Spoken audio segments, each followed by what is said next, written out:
Hey guys, it's Jordan, and let's just say over this past weekend I have become a huge Reggie Bush fan. Okay. Hey everybody, it's Luke, and I think Alex Ovechkin is still drunk.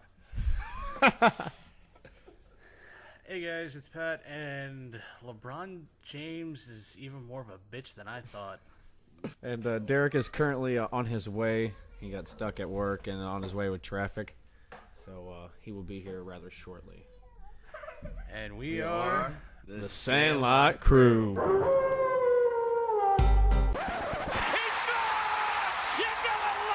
You play ball like a...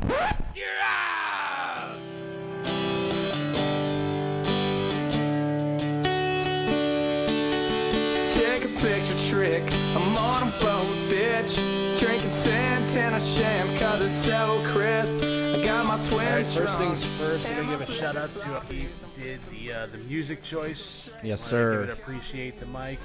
We didn't get a chance to give him a shout out last week with the podcast because it was the first time we actually did that new intro. And also got to give a shout out to Dave Myers. He was the one that lent his voice with "You Play Ball Like a." So he gets some credit on this podcast as well. Maybe one day Dave will want to be on here. Who knows? Okay, so opening drive. What do you want to go with first? Oh, well, I'll go with my opening statement that I made with St. Louis jury orders Rams to pay Reggie Bush $12.5 million for the injury he sustained in 2015. That's basically the city of St. Louis giving a big FU to Basically, the Rams. and pretty much all what all went down was they had this problem like in the entrance when they walked out and kind of by the locker room. So what they did is they fixed all that stuff, but they didn't fix the actual place where the players are on the field performing. Yeah. It doesn't make sense. This is over off by the sideline. It's just a random spot of concrete all along the wall. Yep. And somehow Reggie manages to find that one spot. He slides, looking like he's skiing, and then just hits his legs. And somehow manages to blow his knee out. I think he tore his MCL. Yeah. He's sliding like he's on ice, and it's like good 15 feet, and then all of a sudden, boom, hits his knees, tears and blows his knees out, and. Here, I'm not going to argue with it. I fucking love it. I bet. I am beyond happy that the city was able to finally get one over on the Rams organization. Yeah, and they completely it was completely out of, and the good thing about this is that the city of St. Louis is going to get a cut out of this, which is nice. That's what I heard about on the radio today per 101. Maybe this will go towards a new stadium for the XFL or the AAF. Who knows? Hey. Either way, I'm good with it. Either way, it's a shot, and I heard they're immediately gonna try to appeal this. Not necessarily appeal it, but fight this. And it was funny. They were saying Kroenke will pay $1 billion to fight over a $12 million pay cut to Reggie Bush. Guaranteed. It's Just because he's that type of person. Because he's that greedy. Because the bottom line for Stan Kroenke, and I've said it before, I'll say it again: championships don't mean a damn thing. It's all about making money. and it's crazy. I don't know how you can get into sports and not be trying to make money or trying to win championships, Right. and only be worried about making money. Making money is a great thing, but being able to hold a damn trophy is probably one of the best things in the entire world. I don't even know if I would want his face handing me that trophy. I mean, I don't know if he didn't hand it to you, but up there holding it with me. I don't know if. But you got to think where they're at right now. They're about to get their new stadium next year. They're going to be sharing it with the Chargers. And the Chargers are an up and rising team as well. I wouldn't necessarily say it. No, they are, just because they're predicting their defense and offense to be top 3, top 5 this year. With a quarterback like Phillip They're Rivers, saying with an aging he's quarterback never like looked Phillip better. Rivers. I don't know. It's just what I've been hearing, and I said it. They say a Chargers is one of the teams to possibly look out for as a sleeper team. I'm surprised by that. But it's just nice because can finally get something back at Kroenke, and it's just nice that he has to fork up this $12 million deal or lawsuit. Wasn't Dim off that had to go to trial? Yeah. For the Rams? I don't think Kroenke was present, but I think he was the. Is he the lawyer or consultant or? He's the consultant. okay. He's the But professional. He's the professional liar for Pretty Stan much, Kroenke. but he's like his right. He's Kroenke's right hand man, and that's awesome. I'm sorry, I'm dealing with the a toddler at the moment. 13 million? 14 million? 12.5. Okay. All right. That's good for you, Reggie Bush. And the city of St. Louis didn't have to pay for a fucking dime. Yeah, and I don't know if you heard me saying this, but the city of St. Louis will also be getting a cut out of that 12.5. Well, isn't that awesome? That means we still owe $92 million on the dome. Pretty much. I'm just saying though, it's But I just think nice. What's it? With the Scott, I want to say now the Enterprise Arena. I think they pretty much, in a sense, like they refinanced it last year. I think they did. I think, well, I don't know if it's essentially fully paid off. I think there's still probably a lot of money left owed on it. But the thing is, the naming rights, it's all Enterprise now. There's nothing, like TV Ameritrade has nothing to do Anymore. with Scottrade anymore. No longer. And it's really nice with the Enterprise because, like we discussed last week, it's a hometown company. Mm-hmm. I just think that's really nice. I didn't know they were national either. But the one thing, they're huge. Enterprise was everywhere. Like we're like. Oh yeah. Avis. But you got to think, why would they not be everywhere? Because if you're renting cars and traveling, you know what I'm saying, it's more convenient when they're everywhere. But the only downside to this is the green. What do you do about the green? Are they going to improvise it into the Blues jerseys? I hope not. I really hope not. It's just a banner. Just like a green, It's a banner. like an outline or They stitch. just own the building. It's not like they own. The I know, but like So- it's the Blues, like Blues, like It's they're not like- Blues. The feel keel like- was yellow. I think the keel letterman was yellow. No, Like, it it's- was blue. Was it? It was Okay. blue and yellow. Okay. It was like Answer blue me this: inside, yellow on the what outside. color used to be in the Blues jersey? Red. Yellow. Yeah. Red, Okay, yellow, white, so- yeah. That was. You know what I kind of find funny though with this whole Enterprise thing is when you look at that green, you know what that just reminds me of? Hartford Whalers. Yes. I almost feel like if we had a throwback No night, way. we would be rocking a Hartford Whalers jersey just for the hell of it. It's just like that. Like it's like the kind of green that Lucas is wearing right now. Yes. It's that Well, same. It's a little lighter, but it's almost roughly the same green. So you can't see, but he's say wearing a darker, teenage but- We got turtle shirt. So we got a little That's where Pranger came from, correct? yeah. That's topic, but that's all right. But So- Luke, did you want to anyways. say anything about the ring of they call it the ring of death on the concrete where Bush slipped on? Did you want that's, anything to add to that? Awesome.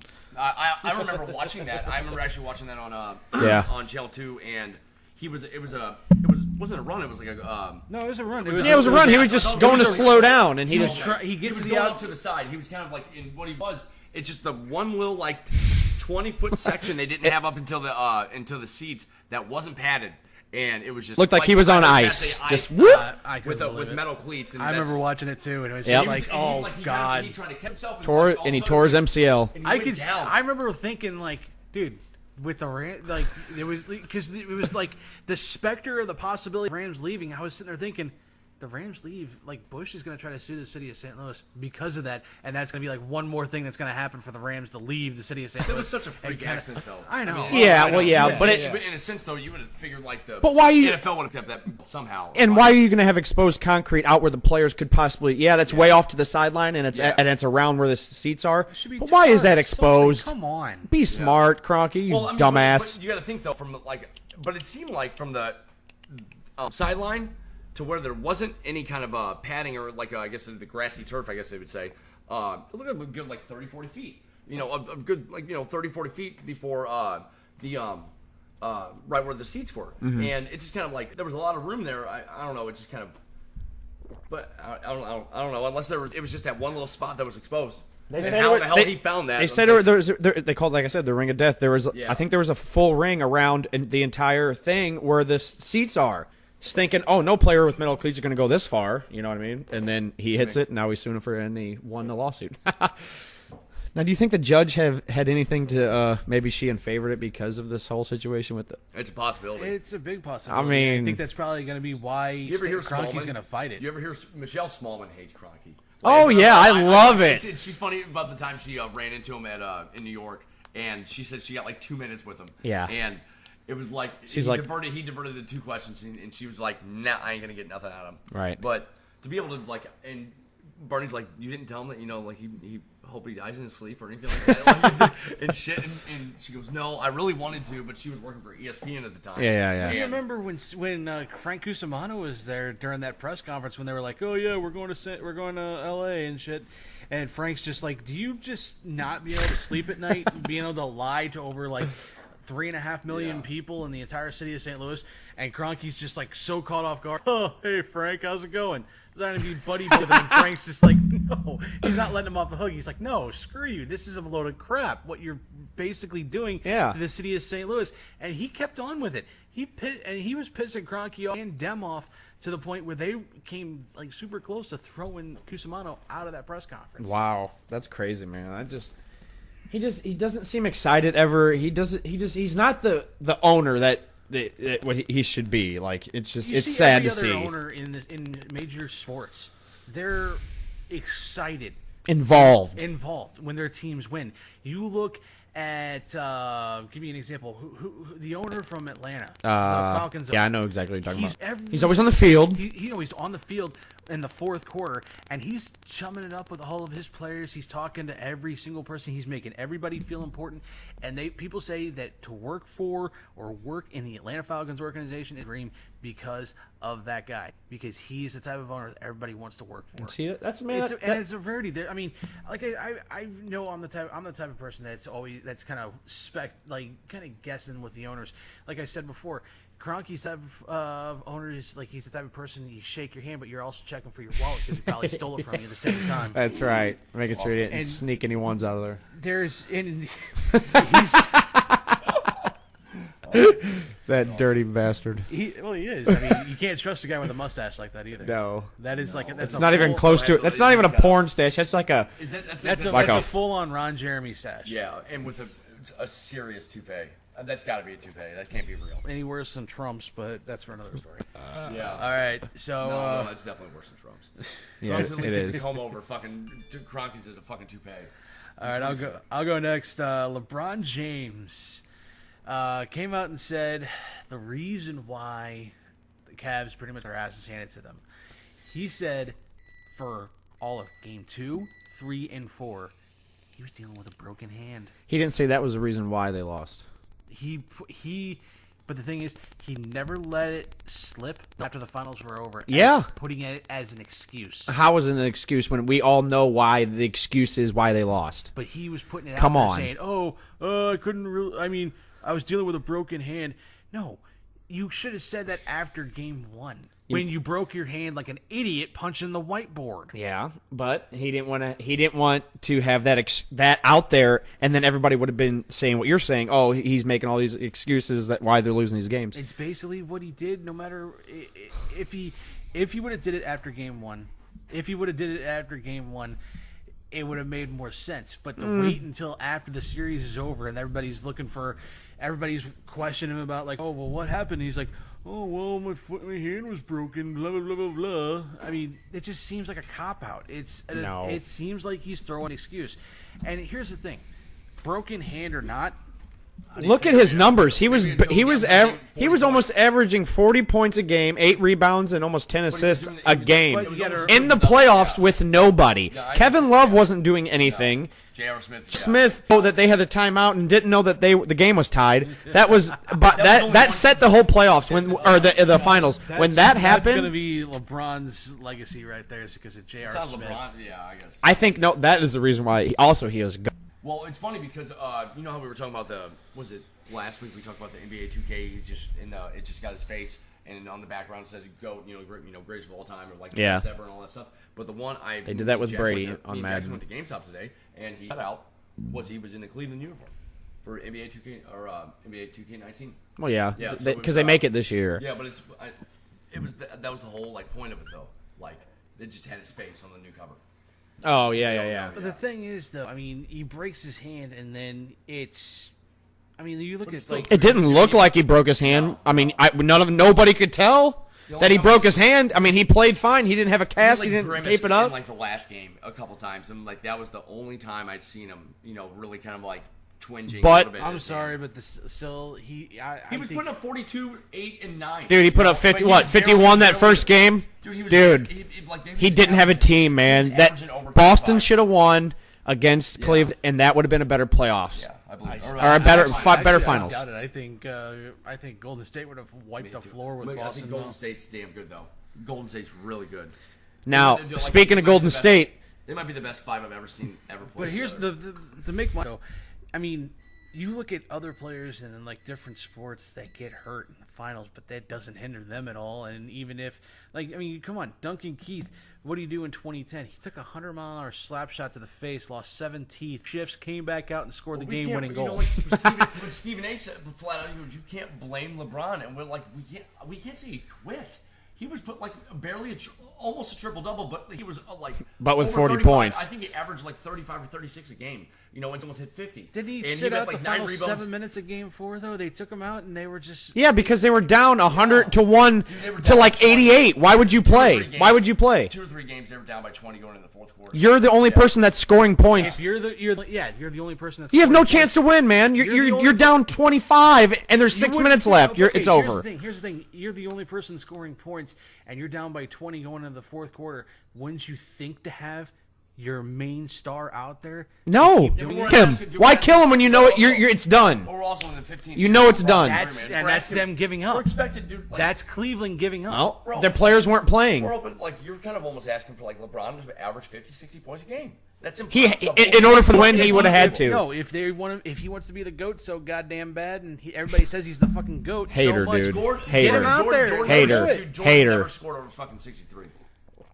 We're That is talking about this Phil at the Jackson. wrong time. Just saying, man. That's because of Phil Jackson. I'm just saying. We got And to see hey, how, we there's gotta see no Kobe. comparison. There shouldn't be. Okay, When Kobe scored 82, it was a competitive game. who said it? Who was it said that basically you shouldn't be comparing Jordan to LeBron because it's a completely different. That was era. me. Isaiah Thomas. Oh, I said that last week too. We talked about that. We talked Okay, about it on TV. Isaiah Thomas said it and Jordan said it. Basically, Well, hey, thanks. you can't compare the two. You It's- can't. And then for people to say, "Oh, LeBron would kick his ass 1-on-1," no, You he can't. wouldn't. Or if really you did. sat down, no. If you really sat down and thought about that, you can't You're talk about comparing it. two different players. What is Two different eras. What was, Jordan was and- 6'3", and LeBron's like 6'10", 6'11", like he's almost 6'11". You get the fuck out of here. There's no fucking way you're gonna be able to. No. You can match that up 1-on-1. And it was almost double his weight, man. That's I mean, stupid as LeBron hell. would have if it honestly, like, I don't know, whatever era you want to put it in, but if he had the LeBron size, I mean, LeBron would have dominated him. It's a totally different era because LeBron would have fucking clashed down low with like the likes of Patrick Ewing, Karl Malone, fucking Charles Barkley, and that they would have put him as a power forward center. Honestly- but LeBron's a fucking 1 or 2. Like it's a totally different fucking ball game now. It's a different kind of breed. Ben Simmons is 6'11", and he's a slasher. Like that, he's not a center. He's not a. I don't think he's a power forward. I think just he's a 2 or 3. And it's like it's a different ball game. Draymond Green's a shorter guy, and he plays in the post. It's very unorthodox. Now- Like these guys are playing, and I read an article the other day about Draymond Green he made sure he was one of the last ones getting getting a contract, so he knew the upcoming season they could have went after Durant, and he took like $8 million less so they could give him Durant the max. Damn. And he knew it. Like they all, like Klay Thompson hasn't signed his big one yet. Curry's the only one that has. He might go somewhere else. Curry went. I don't think Thompson went the first round, but the first round guys give money. Second round guys don't. Thompson might go get paid somewhere else. Oh, I think, dude. I was telling Eddie, guy actually we're supposed to have tonight. Really cool dude, Pat. I want to have him on one day. I said, if they win another one, Thompson's going to sign max anywhere he wants. Fucking, I think Draymond Green could too. Now, speaking of Golden State, do you think that team has become Durant's team?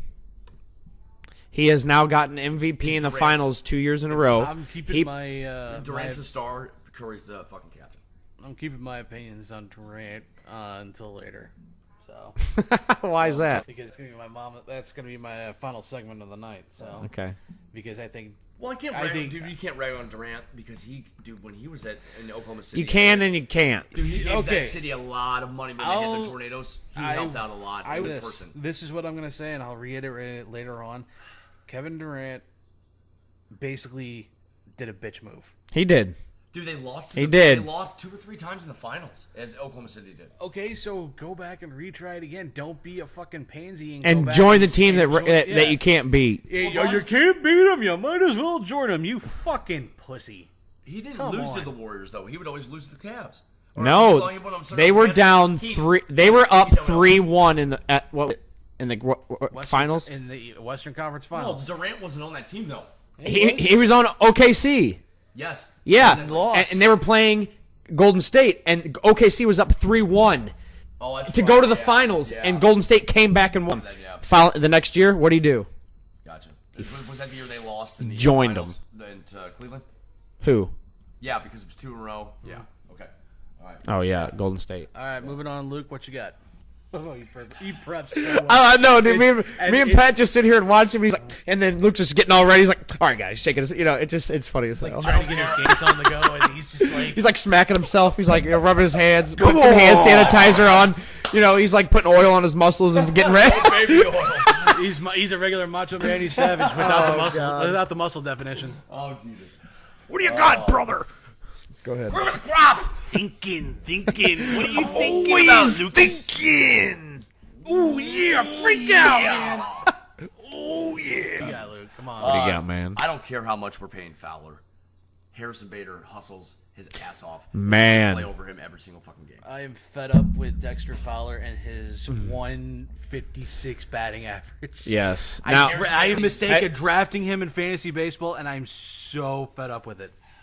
Am I wrong? No, you were not wrong. But listen, you were not wrong. Harrison Bader is an amazing athlete. He is. Listen, I heard a stat compare this morning. He is fast. He is as fast as Billy Hamilton. Billy Hamilton is also one of the fastest. Billy Hamilton's.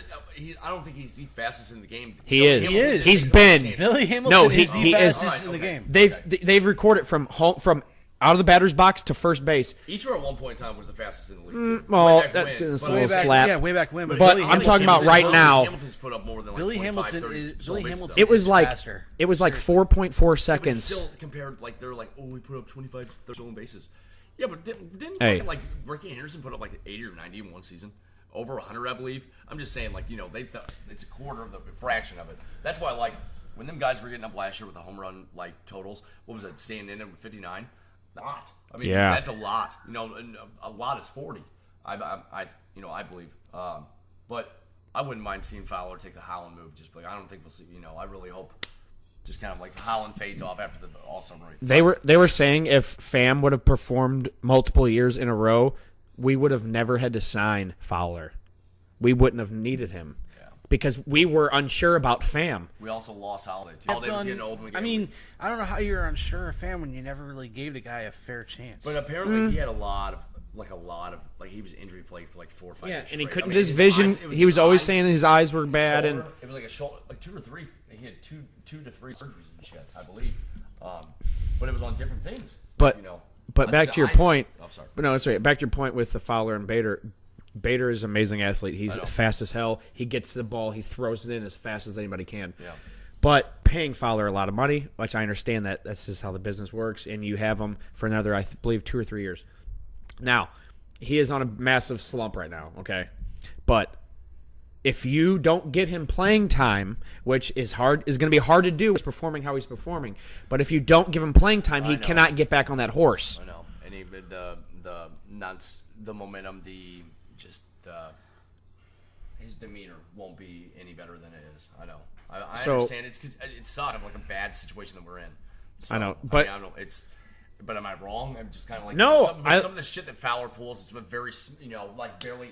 It'd be like one hop or like a little bloop. That could have been if you're getting paid $80 million, $50 million a year, and he can't he can't die for a goddamn ball. No, and Bader's getting everything like that. I saw a play. Didn't he have the legend of like John Henry's hammer that he's such a good defender? That's the whole reason they signed him. That's the whole reason they signed him was his speed, and it was because he could hit lead off, and he's one of the best defenders. I haven't seen any of it. And he had a hell of a season for the Cubs that year too. The one that he had a hell. I want to say he was sitting over 323, 25. He was, and he had quite a few stolen bases, a lot of outfield assists. Yeah, but that's the reason why we signed him, because that fucking Cubs team, I hate to say it, was stacked. Yeah. I haven't seen last year. So this is a fucking joke this year. And sorry, Dad. I just don't. It's a catch-22, lose-lose situation type deal. It's like we can't have we're just have Bader play just any position we can open up. Well, what they usually do with them is when Ozuna or Pham or Fowler needs a sit down, he'll usually play in their position because he can play any outfield position for real. He's got the speed. I mean, he should be a center fielder, but you got Tommy Pham out there. Yeah. Pham is struggling with his hitting. You know, he's got a couple singles here and there. I mean, his power's not there. I don't know what's going on with our team right now in our offense, but we are wasting this really good pitching, and it's really upsetting. You know, our starting pitching at least. Michael has had a actual average start the other night, 6 innings, 3 runs. You know, you go about 6, 7, 8 innings. You only let up 2 or 3. You're okay. You know, you bullpen up, and your offense should produce at least a couple runs per game. That's hard to come by nowadays. Fucking, Jesus. It's like we'll go in spurts. Like, you know, watch this weekend. We'll have a game where we'll like put up like 14 runs, and then it'll just be like no.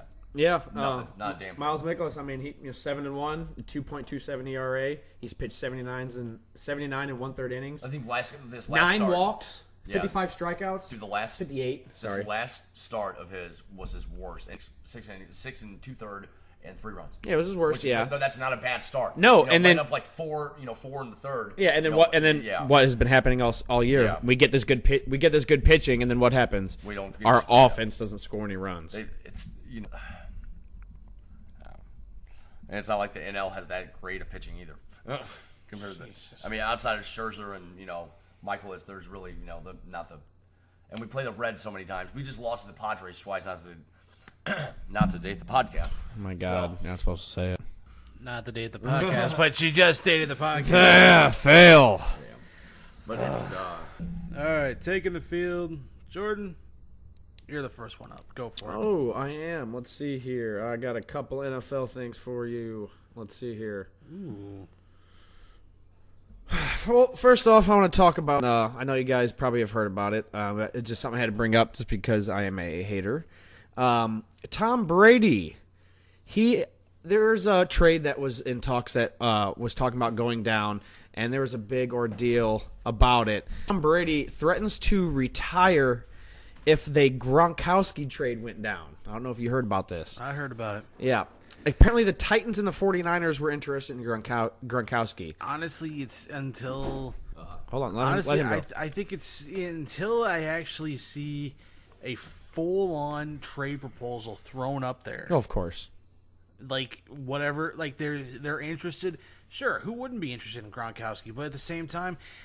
he can't stay healthy. I know. Gronk, and also nobody really wants to. watch this. Nobody really. Wow. Go ahead. Nobody really wants to deal with Gronk because he's also a bit of an idiot. But he's a big, dominant tight end. When touchdown machine, dude. When he's healthy. I mean, yeah. But when he's healthy. He's that J.J. Watt built. He takes up so much abuse out of his body's glass. It's kind of like it's getting to that point where he's padded up worse than Bonds was in the last couple of years. He's got that freaking huge ass elbow. Yeah, he's got that huge ass elbow pad, and then he's got an extra spine protector on his back. Who really wants to take on that contract that he's working with, and who really wants to deal with his off the field shit? The dude parties like 24/7. Fucking porn stars. I'm telling you, he's one of the dumbest motherfuckers on the face of the earth, and I am a fan of his. I am a Patriots fan, but he's also stupid as hell. I had to throw it out there because I just found that interesting. Like, shit is starting to get clustered in New England with Belichick, Kraft, Brady. The three amigos, as I call them. But stuff's starting to go down. Do you think Brady would retire before stuff would really? Do you think he would just up and retire, or would he play somewhere else? If stuff really started to hit the fan, where stuff wasn't going all these different ways, and Kraft wants to go a different way with the team, because times are changing. He knows Brady's time is starting to come to an end. Not like as he's going to retire the next year, but I still say he might have 3 or 4 years, but it just depends on how he feels. And I don't know. I man. bet 2. I bet maybe 1. He's got 1. Very good possibility, 2 good years left, but it's I think what happened if Belichick leaves, if something happens and Belichick has to either walk away or resigns, that's when you'll see the fall of fucking Patriots. I believe so. He's one of the best coaches, one of the coaches I've ever seen. Yeah. And it's I guarantee you, okay. Here's a interesting tidbit. First though. ballot Hall of Famer. Yeah. Oh, guaranteed. By far. Here's an interesting little tidbit though. They don't know who is going to be the one to take over. There's somebody that's left and came back and left and came back. I mean, Yeah. Josh McDaniels left twice, and he came back. No, he's left 3 times. Oh, now. sorry, yeah. He, But he like initially left to go to the Rams. Yeah. Took over for half a season and then got himself thrown out of his locker room because he kept on saying, "Oh, this is how we do things in New England. This is how Belichick does things." And then you got Jason or He lasted at the Chris. end. You got Chris Long and James Laurinaitis sitting there going, "Fuck how Belichick does. This is St. Louis. This is how you're supposed to do things." Yeah. And got himself thrown out of being pretty much in the Rams organization. Came back, left for a half a season again, came back again, and then he goes off and says, "Oh, I'm going to over in Indianapolis." No. As soon as he finds out Matt Patricia leaves, he thinks he's got a clear path to it, but he doesn't. I thought Patricia would be the one. Honestly, be the I successor. thought so too. But then he's he wants to be a head coach now and didn't want to wait any longer, so he goes to Detroit. Josh McDaniels is sorely mistaken if he thinks he's going to be the successor. That's up, Yeah, and to add to my ritual for my football weekly, we have 84 days till kickoff. 84 days, and then when this gets posted on Sunday, First cuts, I think first Sunday cuts just it'll be happened, 80 days exactly, shouldn't it? Yes. Well, Jordan, first cuts just happened, I believe. They just made room for 90 man. Like, Are you sure? I haven't heard anything I yet. haven't Because seen anything. what was John Gruden? I just seen on ESPN. John Gruden had to cut who was the guy that came out of for the Jets that they drafted in like the first second round a couple years ago? What offense? Quarterback. Jets. Sheldon or Hackenberg. Hackenberg. Christian Hackenberg. Or, yeah. I And don't know if it was he a just cut. cut I him. don't know if there was a cut. They for, didn't make room for something. I don't know. I don't know if it was making room. It was just the fact that he was Who did they garbage. just sign? Who did they just sign that we talked about at your house? Who? The Raiders. Raiders? Yeah. Ziggy or not Ziggy. No. Frosty. Yeah, they brought it. They Oh, got yeah. Frosty Rucker. Rucker, yeah. So they had to cut Hackenberg, so that's like I seen that the other day. I was like, huh. I wonder if like that. I guess that doesn't happen for like maybe another week or two. Speaking, But now it's mandatory OTAs, I believe. Yeah. Cowboys agreed to a 6-year deal worth $84 million with $40 million guaranteed Worth it. to guard Zach Martin, One of the best in the league. Yeah, one of the best He's guards probably the best in the league. that's the Not that's tackle, but guard. them protecting Dak Prescott Yeah. for the next 6 years. Yeah. So if you talk to a You lot ain't of- getting past no, Zach Martin. No. And then we have ex-Ravens Terrence West, joining Saints. That's it. Veteran running back. And and that's a good signing by New Orleans because they're going to lose Ingram for the first 4 games of the year because of PED I violation. know, but who? But I mean, Who was Ingram's backup play, or did they? no. Whoa. Rethink this before you ask it. Who ran the ball for New Orleans that got offensive rookie MVP or rookie Alvin of the Kamara. year? Kumar. That boy is the starter. That boy put up Kamara- ridiculous numbers. What did you Yeah. see that Derrick Henry's taking he's taking the full load of running back? Yeah. and, DeMarco Murray got cut. Yeah, Yeah, but he hasn't been DeMar- signed yet. yeah, I'm he hasn't surprised. gone anywhere. He I'm got cut. I did see a little video clip of LaShawn McCoy talking about how down actually is. Really? Yeah. He doesn't, and he doesn't hates seldomly rookies, he pretty much. seldomly talks good about rookies, but Yeah. he is like thoroughly impressed. And- And he and doesn't- another thing I've seen is that apparently, I mean it's early, it's mini camp, but Schefter says, and not you, Schefter. I'm talking. It's all right. It's all right. Schefter. The real Adam Schefter. It's all right. I'm almost to him. The three He's- phone Schefter. He's saying that apparently Bradford's days are coming Oh, pretty yeah. early in Yes. Arizona. Yeah, they were talking about it this morning on His days are clean. ESPN. His end is coming pretty early. Greeny I've heard opposite. No, no. I just heard today. I was watching NFL Network He may before I have came had- here. He may have had a bad day, but like up until like didn't the past week. I mean, Rosen is the real deal. Schefter's Yeah. saying Schefter's never seen a quarterback progress this fast like Rosen. He got the playbook. Like Okay, I hope you're talking about this. I hope you're talking about the right guy because I heard that. Who's at the Jets? Darnold. Darnold. I heard that they're throwing. They said they're throwing everything they are throwing at him right now. They're throwing everything at him right now, and this boy has not even flinched. Well, he was a starter All right. 2 years in a row, man. But he's got shit. I heard with Sam Bradford and Rosen. Rosen that right now, Sam Bradford's on fire right now. I heard he's looking better than ever. His leg is looking better than ever, and that they said it is a fight in the desert right now. It is a big fight, and Rosen or that's who it was, right? Yeah, Rosen was like, he's like, I'm just out here to, look. He's like, I got to learn this offense first. He's like, there's a lot of work to do. I was watching the interview, but they said Bradford is looking good. And I don't know. I didn't hear that part what you guys said, but I mean, it's Bradford. Guy. I'm not saying anything, but it's the same guy that after the draft, he goes, I'm gonna show all these damn teams. He goes, he sounded pissed and he sounded arrogant. Oh, I believe he's going to be a really good quarterback. There was 14 mistakes taken before. Yeah, but pretty much, like right into camp, like in the first week review, like Rosen was ahead of schedule. Like where? Yeah, but there was 4 others that went ahead of him. So your number is off. No, you got picked 15, I thought. No, you got picked 10th.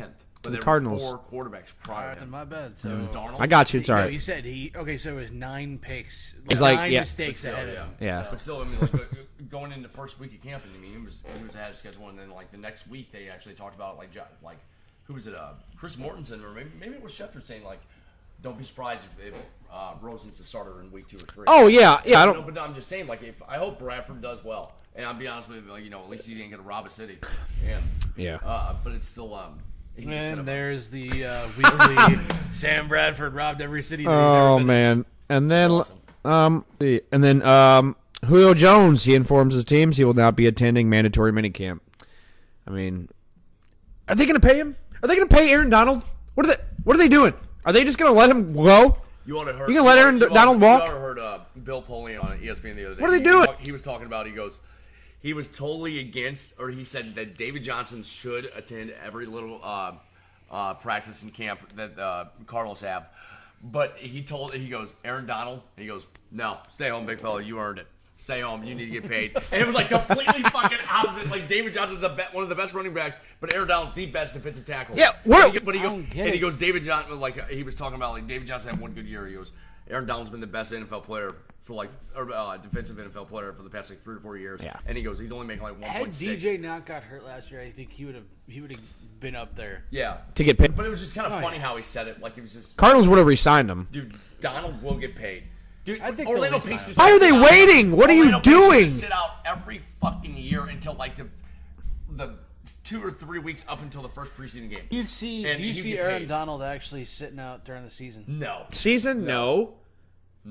I mean, I don't know. Cam Chancellor waited until week 4 or 5. If he is so determined to get paid, right now, I mean, I don't know what the hell the Rams are doing. Is he still under contract with the Rams? Yeah. Okay, so but he has an option. I'm I don't know. I think what's the deal? What's it like? He will not attend unless he has a restructured contract. Until he gets the amount of money he wants, and until he gets his contract restructured, because I think he's got 1 year left plus an option, and if he doesn't get contract restructured, he don't want to step on the damn field. What are you doing? Now you have Ndamukong Suh next to this man who is another dominant defensive lineman. Granted, he's up there in age. He is, but dude, Suh has been dominant since he's been in the league. What did Suh got drafted behind Bradford?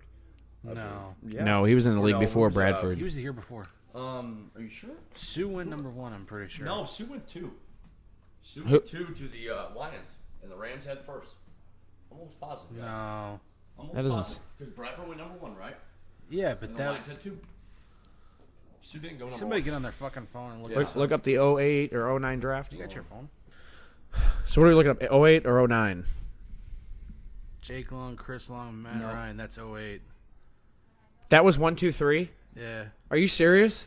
Matt Long. Wow. Jake Long went to the Jake Dolphins. Chris Long, Matt Oh Ryan. yeah, Matt Long. 2010 then. No. Well, yeah, it was the year Bradford got drafted. It was 2010. That's right. Suh was in the before 2010, wasn't he? He had to have been. Yeah, shit, man. For once, Luke's right. Luke got something right. There we go. Good job, buddy. Anyway. As he walks away. Yeah, as he walks away, he's still talking. But why aren't you paying this dude? This guy is the best defensive lineman in the league, like we said. Now you just stack that defense beyond belief with corners and linebackers and re-signing players, and you let some guys go. That's okay because you obviously got back with all the signings that you made this offseason. Dude, like I hate in this. We talked about God. it. It makes us sick because Brandon what was Cooks, it? like dude, with that what was God. the picture that was taken with the Rams defensive backs, and you're just looking at him like, shit. It's Akeem like, Talib, it's a new Tremaine Legion of Boom. Johnson, like, dude. It's a new Legion of Boom. They were able, like we were talking about it. We were talking about it in the car. They were able to give up Robert Quinn to go after these guys. Like that's awesome. But he's like, been hurt. He's had a back Quinn problem. Was the best been there for a good 2-3 years. But now he's over with Wake. That's what like they're saying that it's or very Cameron possible Jordan. that Quinn is like a No, he's with property, New you know. Orleans. No, Quinn went to Miami. No, yeah, I know. Yeah, but is Wake still with Miami? Yeah. Okay. I was thinking of Cameron Jordan, but he went to New Orleans. Yeah. But Wake was just kind of like the Tamahali type, just kind of low key, good defensive end. He'll make a Pro Bowl, but it's kind of I don't know. Our defensive line, our secondary. I think the only weak spot.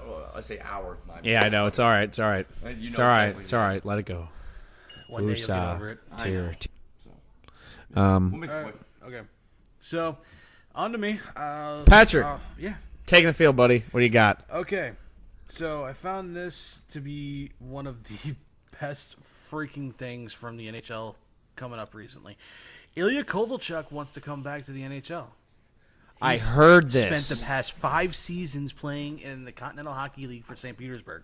Okay. So I heard this. If you don't know who Kovalchuk, Luke is like. Wait till you hear some numbers. Luke is giving me the most blatant, idiotic look I've ever seen. He just doesn't know who this guy is. In 1999, Atlanta drafted a 16-year-old kid out of Russia. Heard about this. I've named Ilya Kovalchuk. In 2001, he finally made his debut. Since that time, from 01 until 2014. So in the past, he's been playing over in the Continental Hockey League. So from 01 to 14, he played in 816 games. Guess how many points he got That's in that 13 years. Damn. So Guess how many points? 1999. Guess how many? Right. No, 01. No, From 01. 01 to 2014. He got drafted from 99 to the to the Thrashers. Wow. So he played with Atlanta and New Jersey. He made his debut at the age of 18 years old. So 816 games. Guess how many points he got during that time? Probably over 1,500. No, 816 exactly. Oh, wow. Now, they had less games 417. during a season. That's impressive. They had less games than the NHL does in the season. No, this is in the NHL. Oh. This is NHL games. He has amassed 417 goals, 399 assists in 816 games. So that's pretty much a point a game. That's pretty impressive. He's coming back. He says he wants to come back to the NHL. He's done playing in St. Petersburg because you don't follow the Continental Hockey League. There's basically 2 good teams in the entire KHL: St. Petersburg and the Dynamo. That's it. Everybody else is basically the equivalent of Appalachian State. They're nothing but slack-jawed Division II and Division III teams. And then you got St. Petersburg and the Dynamo are the two best teams in all of the Continental Hockey League. Off topic, but do you remember when Appalachian State beat Michigan that opening weekend? And it was on, Dude. it was on the cover of Sports Illustrated. Of course it was. They whooped their ass, and it was like Michigan was ranked like 2 in the nation. Yeah. Sorry you brought that up. My bad. But no, Colts, where would he? Does he have where do Okay, want to go? so he's 35 at this point. So he's a big winger. Mm-hmm. He's 35 years old, but he can still go. And he's played with St. Petersburg, and he's still put up a lot of points the last couple of years.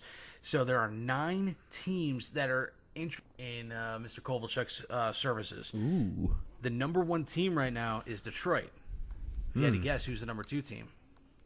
Vegas Blues. The St. Louis Blues. It goes like this: the Wings, Blues, Ducks, Stars, Islanders, Sharks, Kings, Bruins, and Rangers.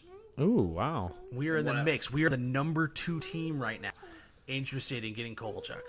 Now, what kind of stats is that based off of? Is that based off of, like, we're... It's just kind of funny because it just reminds me, like, if this was like 2002 or 01 or 02, it would, those were the teams. It just kind of made. I'm sorry to cut you off, Pat. That was very, very rude, and I should have let you finish. But it was just like when you said the Wings, the Blues, the Stars. What was it, the Ducks? And I'm like, oh my God, like this is like the 2000 playoffs. Yeah. So, but anyway. But yeah, that would be a great signing. I mean, He's something that he could go on the power play with Tarasenko, and we can have another, which we need to focus on this offseason is that damn power play. They were line mates. I heard that in the Olympics. I heard that.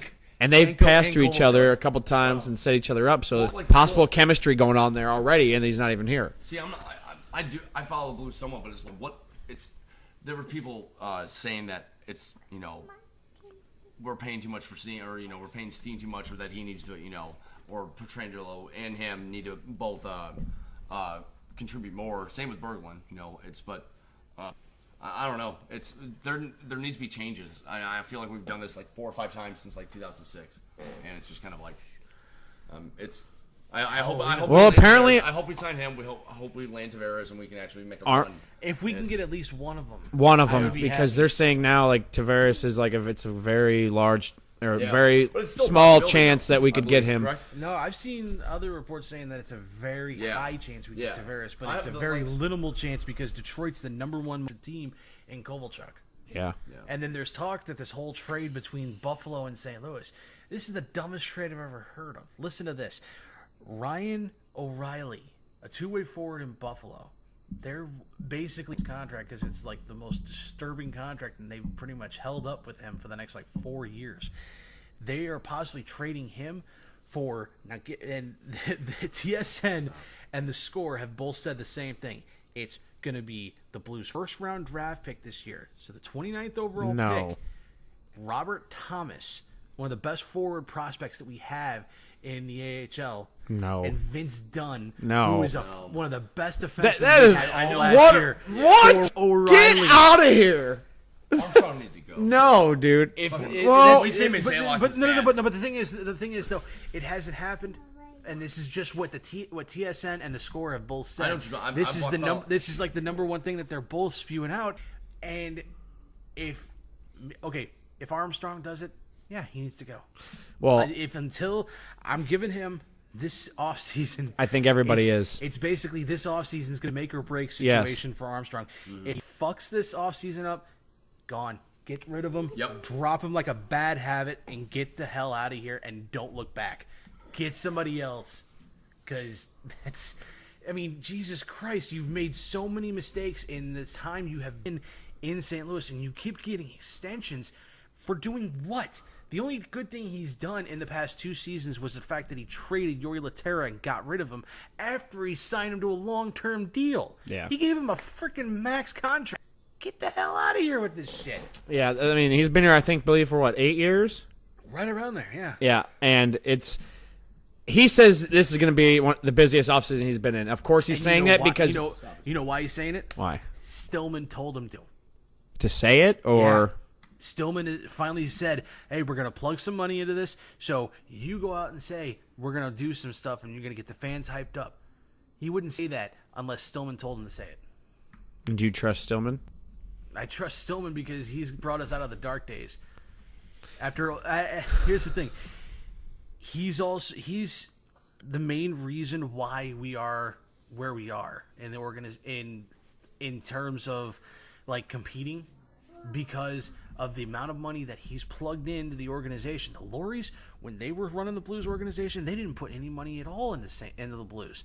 There's a reason why we had to get rid of Pronger. Yeah. There's a reason why we had to get Brewer as our freaking captain for so long, and why we were like one of the worst teams pretty much from 2004, 2005 all the way up to 2010. There's a reason 5 years straight we were crap because of the Lorries. Yeah. When Stillman took things over, he's changed it around. Granted, there's been a few crap spots, but granted, we missed the playoffs this past year. It's not Stillman's fault. It's partially his fault because he's not plugging in enough money.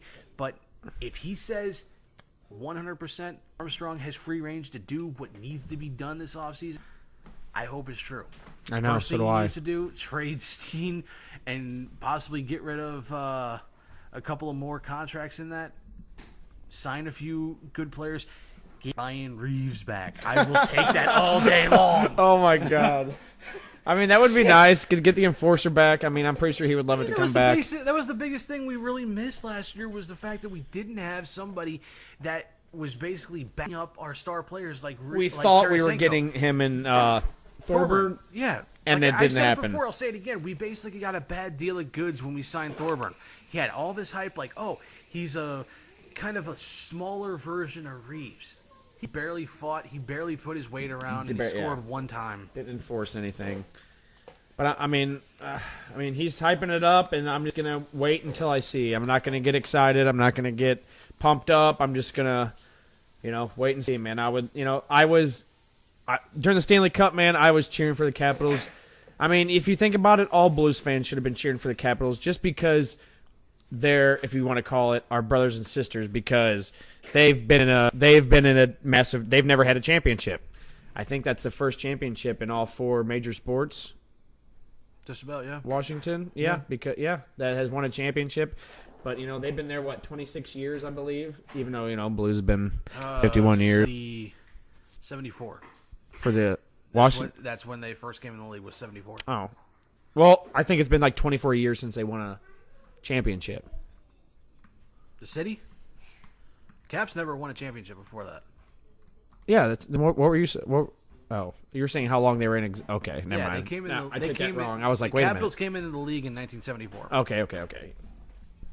I totally understand the importance of Reeves now after watching the playoffs, after watching the Stanley Cup, because he sets up to the point where he's an enforcer in the point where he'll have 2 guys open because he's taken out one dude. When say if they had a 2-on-2 and Reeves will be that person that sacrifices his body to take somebody out to have a breakaway, back to it. And he scored a fucking goal for the Golden Knights. That was awesome. That was just. Granted, there's more to it than just that. I mean, there's a lot to his game. There's a lot to his game, and one of the main things that he also does is he's the guy that basically you want to touch Tarasenko, you have to go through him. Yeah. You touch Tarasenko, you deal with him. It was enforcer. And they did that anytime somebody touched Carlson. Somebody put a hit on Carlson. Reeves was out there next shift, and he was dudes on into the boards. He was the double A of double A's. He was the Arn Anderson in basic wrestling terms, he was Rick Flair, in basic wrestling terms, he was the Arn Anderson of our organization, basically. All right, we are going to attempt some interesting technological magic, and we're going to basically come back with Papa Adams. So, give us a second. Our first caller of the podcast. Yes. We're going to attempt this it. Is gonna be interesting. All right, well, in the spirit of Father's Day, we decided we'd give you a call. We wanted to have you down tonight for the show, but I've got Pat here and Jordan also, and I've got just a couple of questions, just like I said, in the spirit of Father's Day. In your perspective, what was the coolest moment you actually seen live, sports-wise? Other than new kids playing, yes. I can think of 2 or 3 things real quick. The last one was probably the year the Billikens won the conference championship at the Shavits. Yeah. I remember that. You had the A10 championship sign. I remember that. Yeah. That was the year that Majerus died. Yeah. And I remember that. And that was cool. Jim Cruz took the team over, and they were on autopilot. He's not a very good coach, and that was really cool. We had neat seats too. Lady that your mom works with got tickets from Chris May, and they're pretty close to the floor. Oh yeah. It was cool. It really was cool. Yeah. Yeah. No kidding. That was neat. I remember right when Mom got the job at Rawlings, we went to a lot of games that year because the Cardinals weren't winning really, I remember one of the only constants was Woody Williams, and he had I believe it was a no-hitter in 8 2/3 of the game, but like right and he kind of like nudged me and like you're like, you know what's going on? I go, what? And he goes, you realize why we haven't left yet? I'm like, no. And he goes, there's a no-no going on. I looked up, I was like, no way. So, and lo and behold, he got it like an hour, and then he lost it. So, I got a question for you, Papa Adams. This is Pat, by the way. Are you the reason why like Luke's completely obsessed with like Woody Williams? Because he references Woody Williams like at least once a podcast. I swear to God. Him and Jeff Simon. I think because their hair is about the same color, kind of reddish.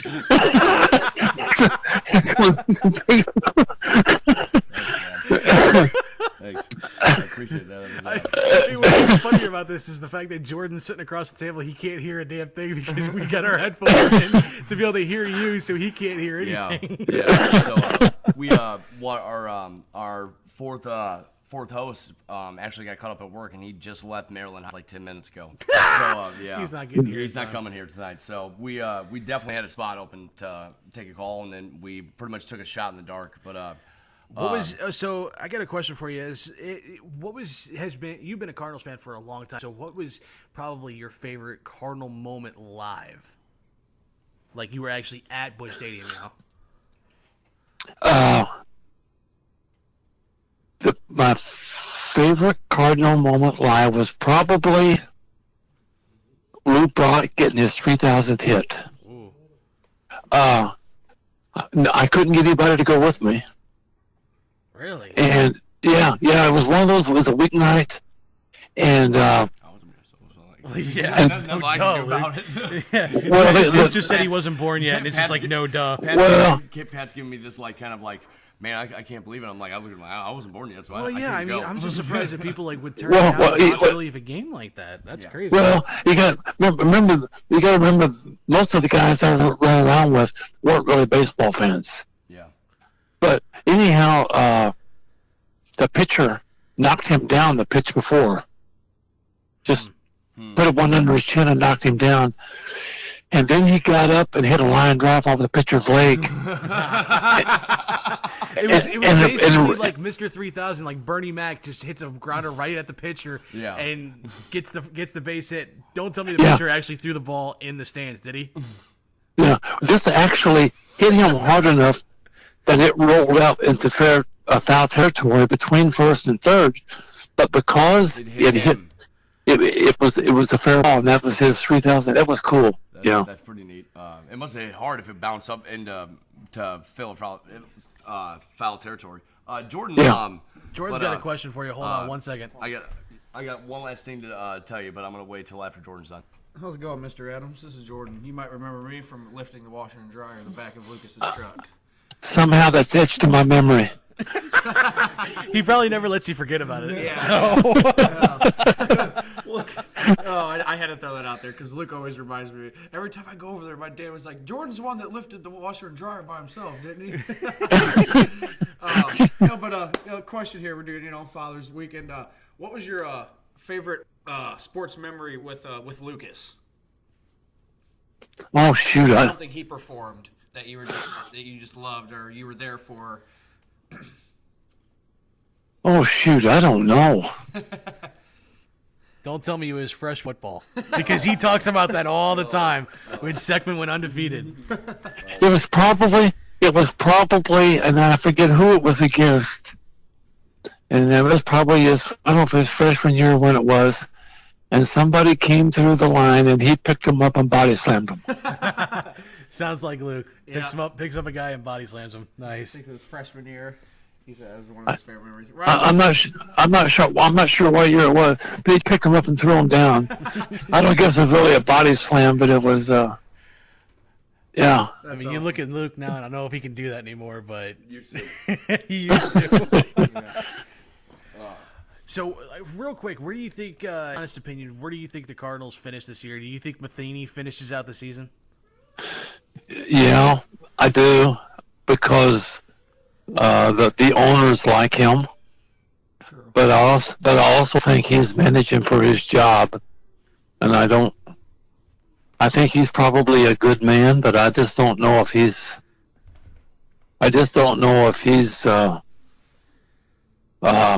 The right person for it, basically? Yes. Yeah. With the style of play and how the guys are nowadays, he might just be playing that old school ball, and it's just not fitting in with all the guys we have. Well, I think he wants to play one way, and he doesn't have the players for it. The Cardinals lead the league in, I think it's in runners picked off or runners thrown out on bases. Just stupid base running errors, and either you tell them to stop it, or you're coaching it. One of the other. I don't know which it is. Right. Yeah, you notice that never really happened around La Russa era. You didn't notice many people getting picked off. I don't think Tony really stole guys really steal bases that much, but that never really happened as much. And really stupid base running errors happened during when La Russa was coaching. But it's happened more in the last couple of years since Matheny's taken over. I don't get it. And I think Matt Carpenter leads the team in that stupidity. Yeah, I think you're right. Colton Wong's up there too. Yeah. Getting picked up at first base in the middle of the World Series to end the game. Yeah, but the thing about Colton Wong is he can catch the ball. Carpenter can't. I never thought I would ever see a time when Carpenter was inserted into the game late in the game for defensive purposes. Right. That's bizarre. I mean, he's not good. No, he's not. Well, that's the way it is. Right. All right. Well, Mr. Adams, it was good talking to you. I'm going to give the mic back over to Lucas here. And okay. Thanks for coming on. Really appreciate it. And hopefully we can have you on some other time. Yeah. No problem. There was a storm. There was a storm coming. I didn't want to get too far away from the house. You never know what's going to happen. Right. That's very true. All right. Here's Lucas. Yeah. Have a good one. All right. Thanks. All right. Thanks, guys. All right. Okay. Well, Dad, you there? Yeah. Go ahead. Okay. I've got two.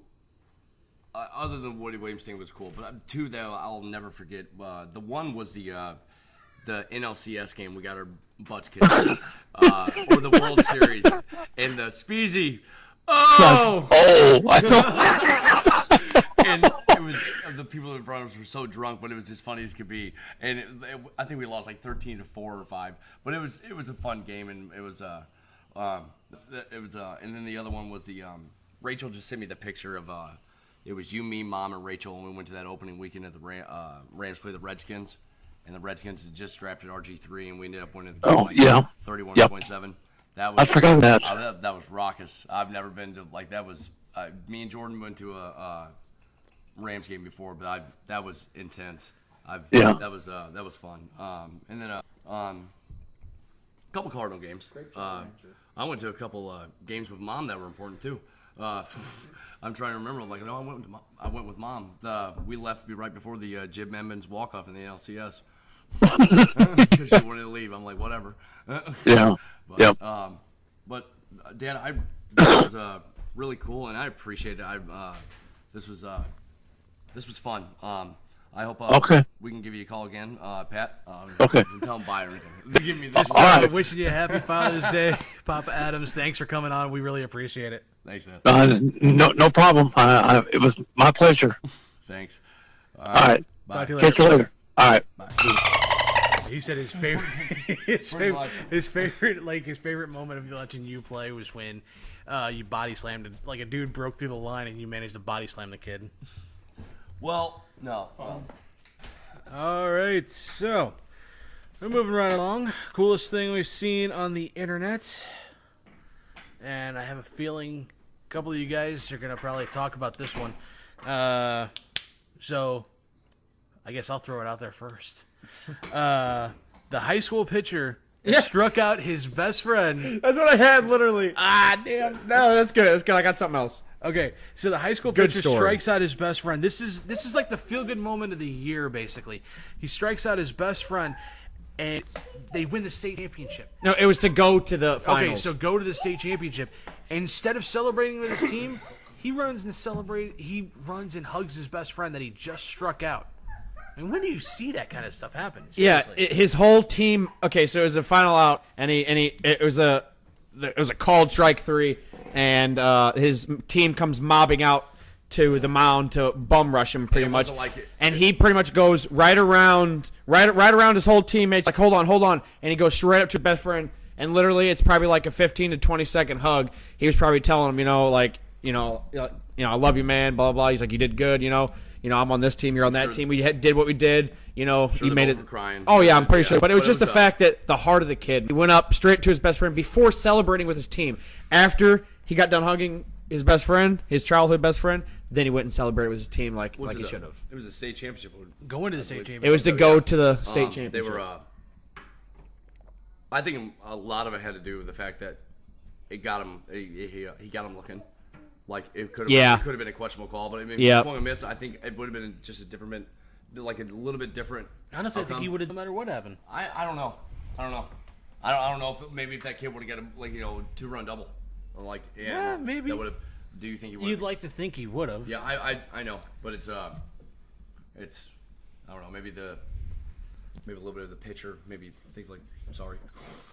That was a bad. He threw a filthy pitch. Yeah. You never know. I mean, you can't really tell because of the camera angles. Right. Camera angles got it off to the side. Thank you. So, I say thank you because as an umpire behind the plate directly, we actually have the view if it's a strike or not. Not these coaches that are way off to the side that it looks like it's right at their thighs, right down the middle. No, you're not standing behind the plate. You don't see where it's coming in at. I see it, so don't try arguing with me. Jordan. Team take no shit. Jordan is not wrong because when we're getting razzed, where it's very vocal that a coach or something said something. They don't say it directly to us, but it's about us. It's never like. I mean, or you can hear the ones that do say directly to us are usually the ones we'll probably throw out. And he was like, that was a strike, man. Keep throwing it right there. But it'd be like 2 or 3 on, 2 outs, and they just scored a run or 2, and they could really blow it up in here this inning, and it'll be like a swing and miss strike or especially a called strike and I'm like, pal, and Jordan and I are very weird. We kind of nod at each other. We're just like, yeah, and he goes, fuck yeah, and then coach say something bad, like, oh, you're kidding me, and Jordan's kind of nod his head to what a pitcher would do to every good pitch, and we just know because if it's a good call, we'll look. I always if I make a call, I look over at Luke sometimes, and if he's over there looking at me what are you doing, or he's like, yes, good, you made a good call. Not to get off subject, but as high school umpires and shit, are you allowed to throw coaches out of games? You can throw coaches, you can throw parents, you can throw. It's your field. You're the boss, basically. You control the game. It's your field. I did actual legit high school games this year, and coaches cannot. Well, yeah. No, coaches cannot come out and argue anything. Yeah, they've prevented that happen. Sorry, the minute a coach cannot come out and argue anything to you for Misha rules, and I heard that, and all I heard was a little bit chirping from the coach, but nobody came out and argued anything to me because they said if they could just walked out to any kind of manner towards you, they're out. Yeah, that's what I was told. I was like, whoa. Yeah. Where game time is a different story, where we just got to, that one coach. I can't wait to. I mean, there's times where I shouldn't say anything, and then I should just be like, all right, you're gone. That there's some times where I should be like that, but me, I like to get back at him where it hurts, and say something back to him. Jordan, let's put it this way: I can take a lot more abuse than Jordan. Jordan will holler at somebody right in their face. All right, moving on. Jordan, coolest thing you've seen on the internet this week? Well, it's been a internet sensation for at least a week now. Basically, there is a crew that was hired to follow this certain group around while they celebrate. And if you guys haven't figured it out yet, you're looking at me with question. I'm talking about Alex Ovechkin and the Stanley Cup champions. Oh, yeah. This dude is... He's living his best life. He is living the dream right now with the cup, basically. There's him and his wife in the cup in the bed was funny as hell. There's been pictures of him alone with the cup in bed. In bed, yes, covered up. Yeah, he's covered. They've done keg stands. I mean, this man is partying with this cup like nobody has partied for a championship like this man has. This guy is going ham. When did they win? Sunday? Last Thursday. Last Thursday. he's probably been drunk for consecutive 7 days. Pretty much. And what the funny thing is, and you know what? That's absolutely okay. Do you think that caused his when he threw out the first pitch of the Nationals? Oh my game, God. When he did it twice. yeah, he was like, one more. Seriously. Oh my God. And what's even funnier too is the fact that he's like best friends with Ryan Zimmerman. So picture was they're cute. doing keg stands together. Yeah. And then in the cup. then he does a stand. Or no, I think wasn't it Jimmy Fallon that did a keg stand on Jimmy Fallon? It was him and Braden Holtby, and then the jockey for the Kentucky Derby winner. They held What a Jimmy combination. Fallon, they held Jimmy Fallon to do a keg stand out of the. Wow, dude. Oh my God. Just, I mean, they are partying it up. They are having their fun, man. I'm glad Ovechkin got a cup. You know, it was nice seeing a city get a cup that has not had a cup. Has never had a cup. You know, it's been, you know, And have been in the league a while too. yeah, a long time. That's why I'm partially glad Vegas didn't get it. Well, of course. I mean, it's the first. I'm not going to go back into that whole argument with. They like I said, they didn't give them. They weren't going to like literally give them the Stanley Cup, but like I said, they messed up with the expansion team, and they didn't bring in two to make it fair, so both teams, two teams could pick at all the other teams instead of one having free reign. Won, everybody would be saying they gave them the Stanley Cup. That's pretty shit. Yeah. And the thing is, in 2 years they're gonna have to deal with the same shit when Seattle gets their team. I think they're the Sea Lions. That's the team. Really? Name. Yeah, the Seattle Sea Lions. I haven't heard a name yet. Yeah, the Seattle Sea Lions. Sea Lions. That's the thing I've seen the most on Twitter and Facebook is the Seattle Sea Lions. But here's the thing with one thing that's really annoying the crap out of me, and I know you've probably heard this because you were listening to 101 the same time I was the other day. What was it? Michael Young was complaining. He was saying he's sick and tired already of seeing Ovechkin celebrate. Yeah, I heard that. I don't get how people are just. It sounds like jealousy to me. The fact that people are already that are complaining about Ovechkin celebrating. Yeah, he's had the cup for a week and he hasn't stopped partying. Like Lucas said, I've been drunk for the last 7 days. Yeah, but good for him. You know how long and hard. That's probably one out of probably 100 because This dude our public is actually, you know, Ovechkin doing a whole bunch of just whatever the fuck he wants, and go for it in the nation's capital. They are not, you know. Ovechkin could commit murder right now, and he would not get convicted. I don't know going that far. Let's not get too carried away. Yeah.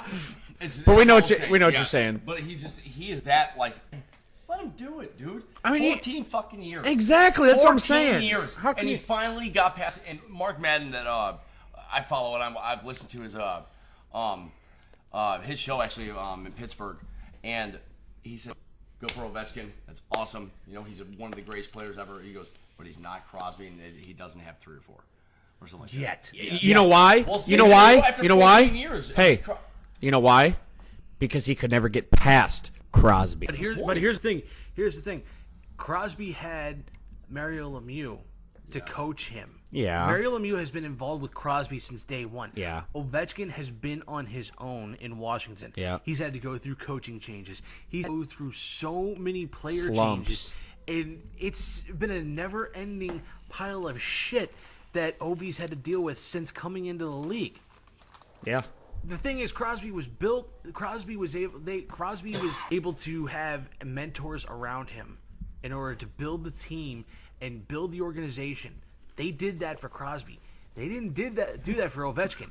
When Ovechkin was putting up 30, 40 goals a year at the start of his career, where was Washington sitting in the standings? Probably in the bottom 3, if not the cellar of the league. Remember when he freaking scored that goal on his back against Arizona? Nasty dude.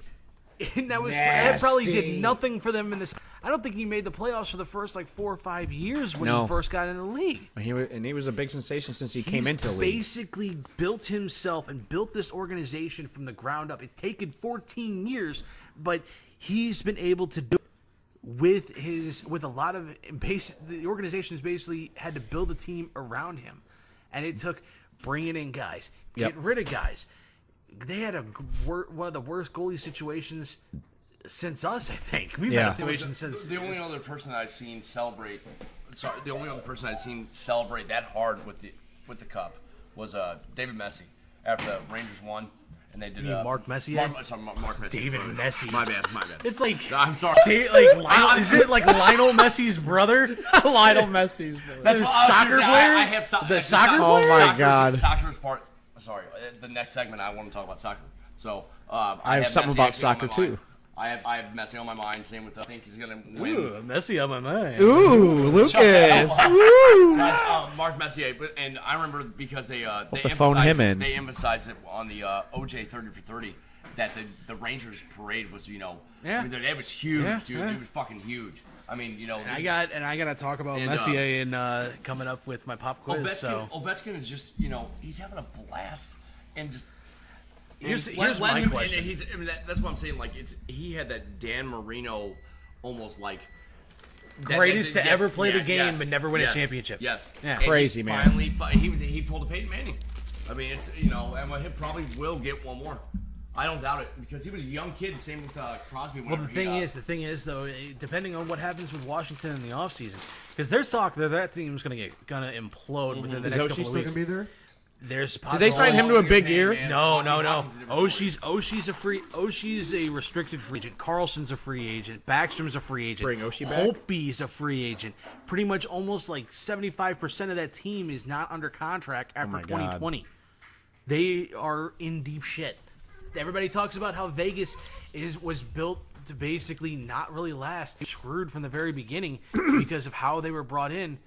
Hey, Washington's pretty much played themselves out, and this could be a monumental collapse within the next 2 years for Washington, depending on what they have to do during the offseason too. And my biggest thing about Ovechkin, with why I have so much respect for him and why I was cheering for him, is he is such a high caliber player. He's up there, with the greats, that are playing right now, and he's seed with Washington.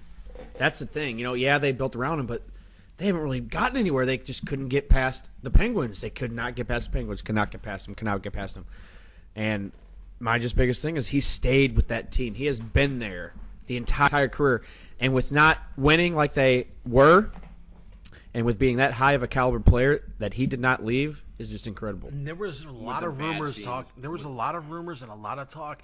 And a number of years ago that he was going to leave. They were like, oh, God, he's going to be out the door. He's going to go someplace else. There's talk he was going to go to fucking New York. He had at the time the biggest contract in the NHL. He still does. Still does, really? It's not that much, though. It's like $110 million for like 10 or 12 years or something. It's fucking low as hell. Like, it makes me want to puke because what the NBA fucking player... I'm sorry. I know the NHL has the money for it. They just don't play they just do not pay their players near as much. But it's unreal. But it was like one of the biggest contracts it was the biggest contract in the NHL. And dude, the Capitals were horrible for like 4 years in a row. And yes, you're not wrong. It goes to the testament of time that not many players just stick with one team and stick it out and Right. keep on going and grinding with a different coach after coach. And it's just kind of who did their coach with Kotz? Where did he? Trotz. Luke gets so close to these names sometimes. Oh my God. Oh, and Derek, if Happy you Father's Day, Dad, and Derek, fuck you for not showing up. wow, I wasn't gonna go that far, but I was gonna say, Derek, that was very mean, but still. if you've made it this far in the podcast, which I didn't think it at all. No, I'm just hoping kidding. he I'm got just home kidding. safe. he did. I messaged him in our text group, and he said he made it home, and he's not gonna be able to make it. I wouldn't expect him to come out. I told you, man. You know, I was just checking on him, seeing how he was doing. I mean, this is week 2 without Derek, our NBA, our comic relief. But yeah, we miss you, man, and hopefully we get you next week. We'll probably either be at my house or your house, which either one. If you Hopefully want your house. All right, so this is I see. this is Ovi's contract right now. He's in the midst of a 13-year deal. He signed this in 2008. So my he's God. got 3 years left on this deal, basically. A 13-year deal for $124 million. I want to say 110. I wasn't too far off, but it was very low for like a 10-year deal. How they get like 100? How they get 180? Averages for like 7 out years? to basically $9.5 million a season. That's pretty damn good for a hockey player. Just I know. Player. Because you look at the league minimum in hockey players pulling in right around $250,000. Like Scotty Upshaw, I'm pretty sure probably was five. pulled. no, it's like that's $250,000. baseball. Yeah. Baseball is Baseball's like it's 3 or 4. No, it's 500. 500. It used to be. I think Chris Duncan said it used to be 315,000 at one point in time. Yeah, when he but was that's playing. that's been a number of years though. I didn't But know about hockey nowadays, either. like Scotty Upshaw, I think he only played for like 750,000 last year for the Blues. Man, So, dude, that's crazy. They We don't got guys for the league Cardinals minimums. doing that, too. League minimums Yeah, don't we- make that much. So, all right, Luke, it's on to you. I got it. It's the coolest thing you've seen on the internet this week. It's the 20th anniversary of the 70th home run. the 70 home runs of Mark McGwire. And where were you? Where, do you remember the 2 and 70? 62. I was at soccer practice at Fenton Park. That was 60. And 62 was For 62. like a Tuesday or Which, Wednesday which night. one? Which ones were one of the 62 was at night. one of the 60s? They were in the same night. There was two 60s in the same night. He was the one that broke it. Because- 62 was the one that barely went 60. over. I think it was 65 and 66 were the same night. I was at that game when McGuire hit that, and I actually have a Mark McGuire signed baseball. Now, too bad. In my belief, I don't think he's gonna make it to the Baseball Hall of Fame. Well, yeah, because I he's would- now, He's so. on the mound now. I know, He went but too many years. But yeah, 62. I was at soccer practice. Yes, I played soccer. Wow. I'm waiting for the gay comments from Luke No. or something along those lines. No. But yeah, Grass I was Fairy. 62. For 62, I was at soccer practice, and nobody was listening to the game, but my dad and a couple of the other parents were sitting off in the parking lot, and they were playing the game, and they started honking the horn as soon as the ball left the bat. Basically, they were just like, "Oh, he did it!" And then I think they threw on the PA system right afterwards, and everybody stopped and listened the entire time. So that was awesome. history, man. Yeah, it was history. What's 70. I was actually watching the game at a buddy's house. So So I went. I lived not subdivision by any means, but we had neighbors. Good and stuff. memory.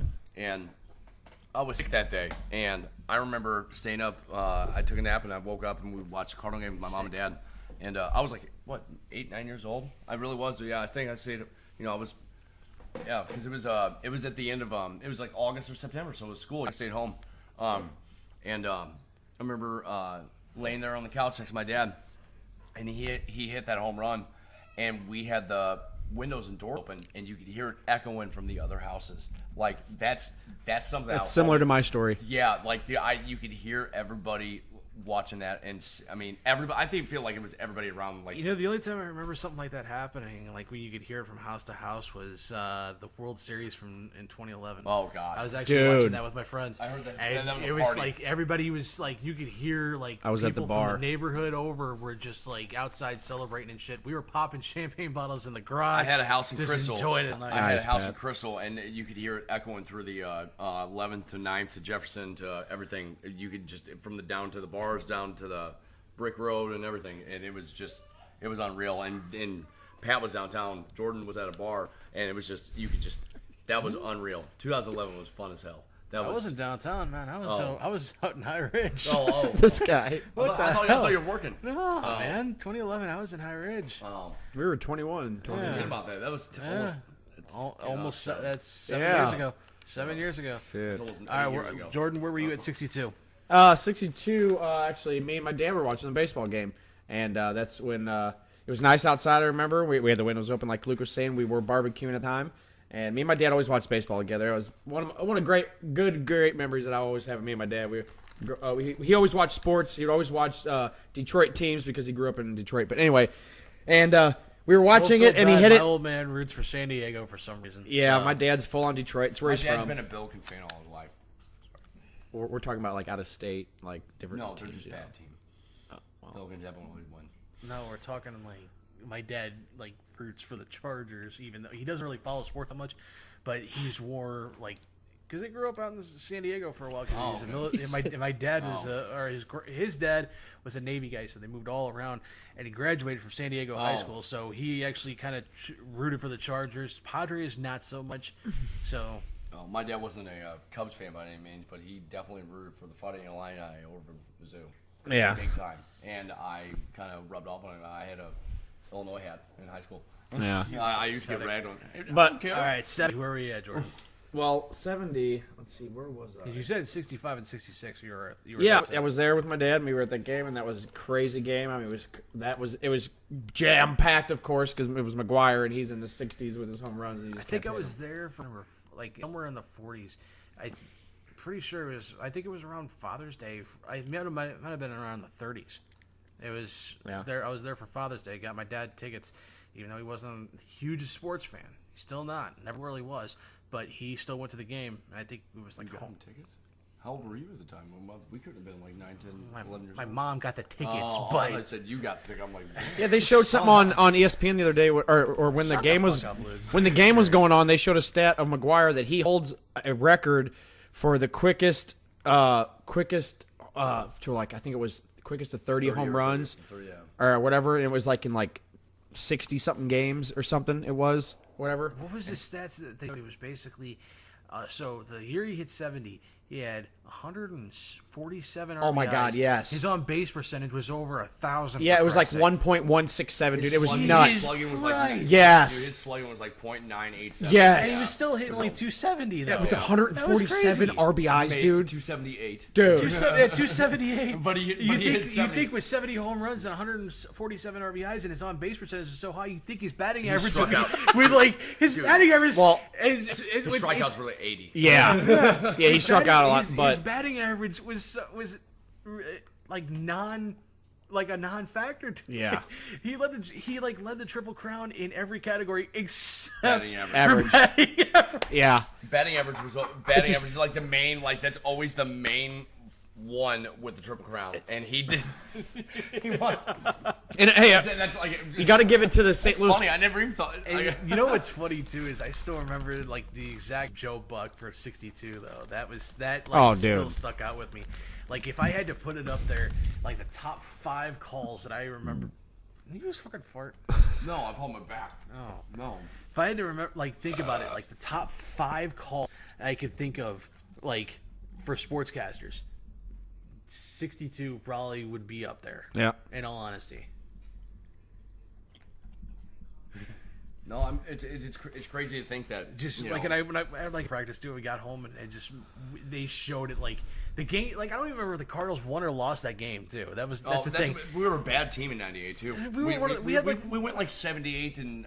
Actually, I think we did have a winning record, but we missed the playoffs. I remember. One of them With all those RBIs, how the hell did we lose? 98.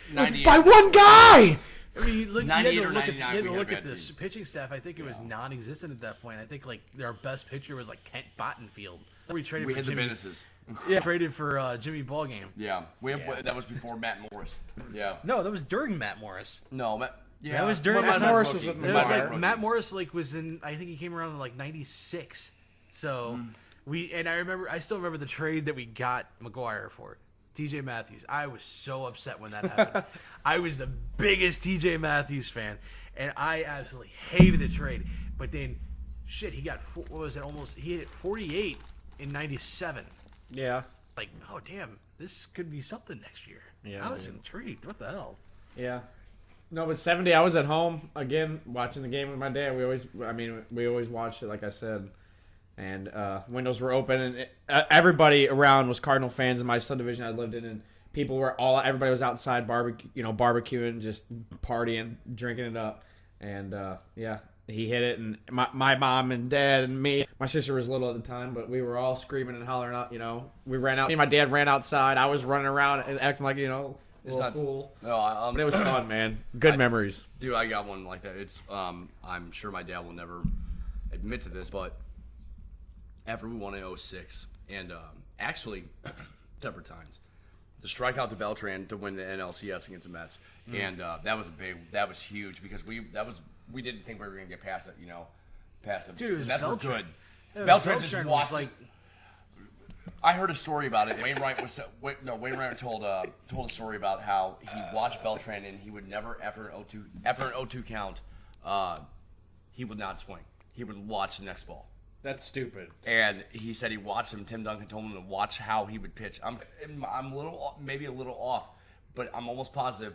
And he went down 2-2 with him or something like that, or like and next thing you got a full count, and then he would not watch, or he would watch the ball on like that, or something like that. I'm like, That's terrible. he knew the ball that was coming in. He knew he was going to watch it, and I'm like, how in the hell do you know that? Like that is unreal.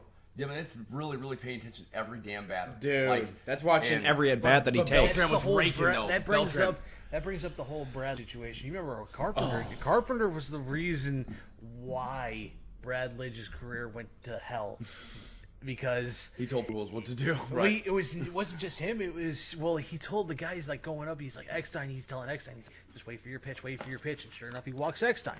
And then I think it was Roland. He told Roland to wait for his pitch, and he gets a ripper down the line. Mm-hmm. And then he tells Albert, same thing, wait for your pitch. He's a junk baller.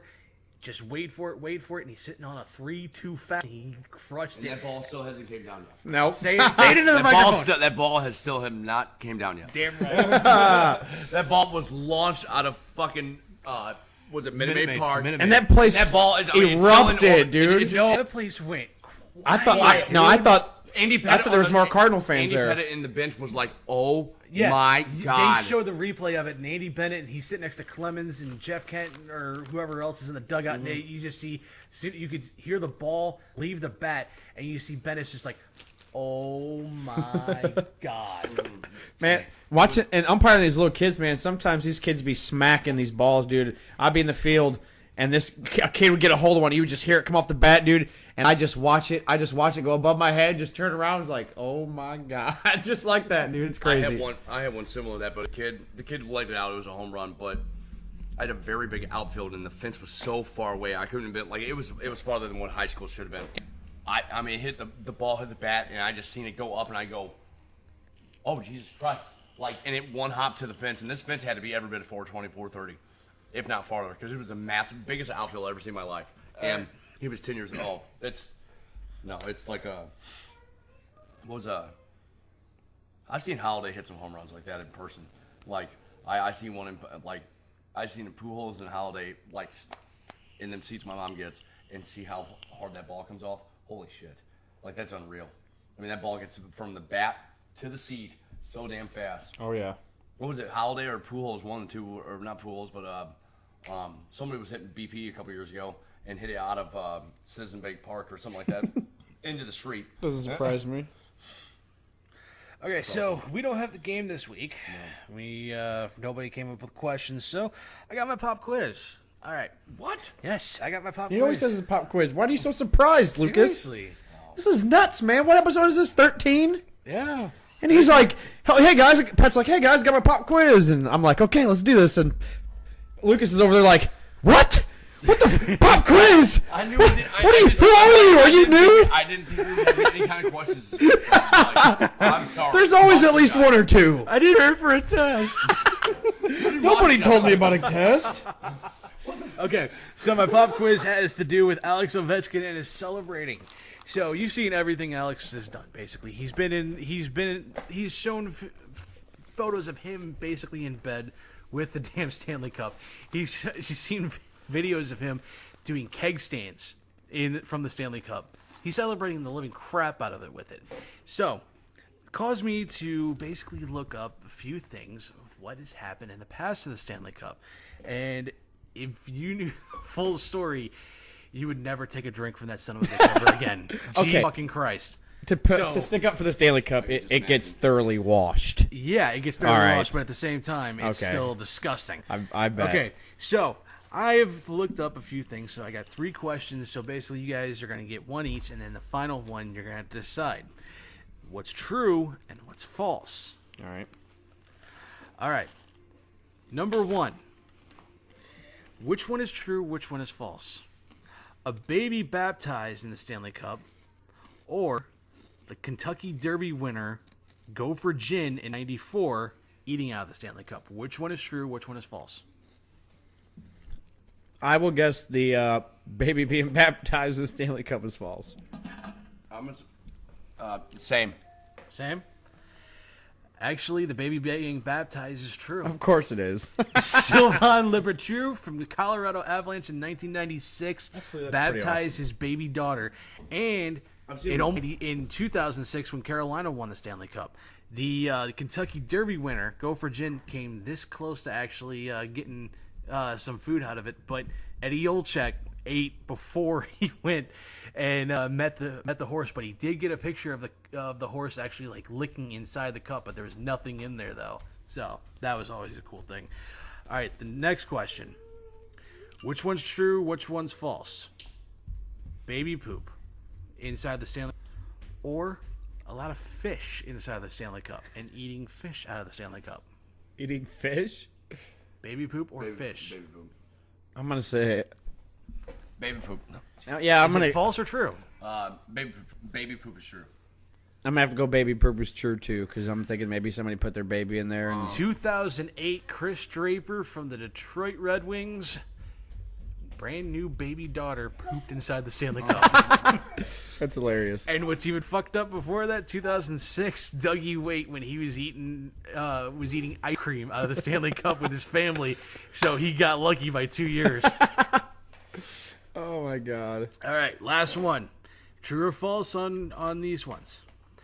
Burning of papers versus pissing in the Stanley Cup. Which one's true? Which one's false? Knowing these guys, they probably pissed in the cup. I'll say that one's They true. burn paper in it, and the pissing is false.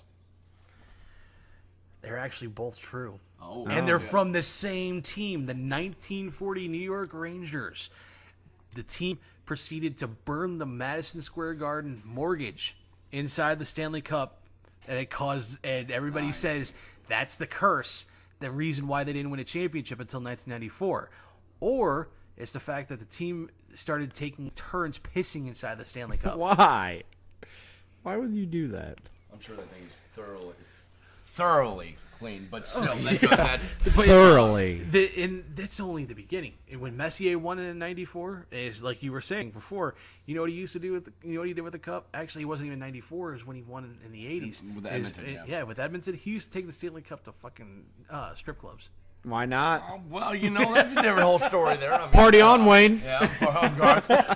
No, it's Party on, Garth. Literally, But that's a different style. That's and like, the thing was, it wasn't even just he would take it and just sit there and hold it. He would put it up on the stage and let the girls go to town on the stage. Yeah. and people forget Messier was New York's hockey darling. But he was like kind of like that, Everybody knew who Mark Messier was. Of course. I would it's say just he was it like their was. hockey darling. Well, because Gretzky went one way, he went to another, and until Gretzky came onto the Rangers where they didn't win, but it was kind of cool. But it's like, and everyone, the one person out of 100 says something about Ovechkin. It's like let him play, let him go. He's having the time of his life. No, He's it's not having even the time just of his 1 life, versus and 100. it's There's a funny. lot of playing all about it too. And what's funny as hell is that like everybody's like loving it.